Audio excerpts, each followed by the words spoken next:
Gusto mo bang laging updated sa lahat ng bagong updates ni Facebook o kaya ni Meta? O kaya naman, gusto mong lagi kang nauuna sa lahat ng gumagamit ng Facebook? Alam naman natin lahat mga idol na si Meta o sa Facebook ay lagi siyang nag-a-update, di ba?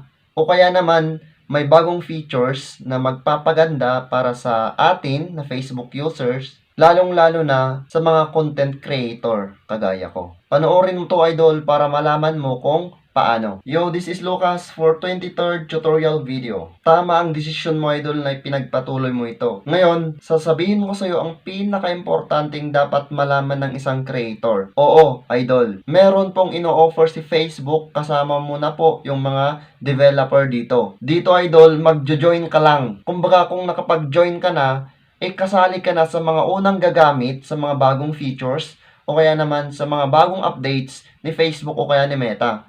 Yung tipong hindi pa pinapublic ni Meta, ginagamit nyo na mismo. So, sundan mo lang ito, idol. Napakadali. So, ngayon punta lang tayo sa inyong Google Play Store at isearch po natin yung Facebook. So, dito, may lalabas yung, lalabas yung application mo kapag installed na. At kapag hindi pa naman naka-install yan, may mababasa kayo doon sa left side na install. Pero, hindi po yun yung pipindutin natin, yung open. So, dapat pindutin natin yung Facebook mismo.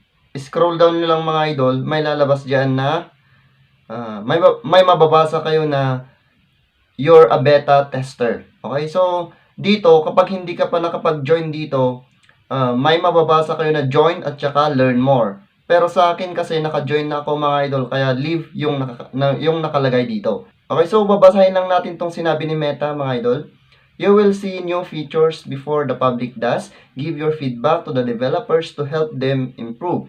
You can leave the beta test at any time. Certain data on your use of the app will be collected and shared with the developer to help improve the apps. Ito yung sinasabi ko mga idol. Kayo muna yung gagamit sa mga bagong features at sa bagong update bago ito maipublic. Okay? So, yun lang mga idol. Napakasimple. At sana, may natutunan ko kayo at sana i-share nyo itong video na ito para malaman ng ibang content creator. Okay? So, yun lamang po mga idol. Maraming salamat at sana patuloy nyo pong suportahan ang ating mga video.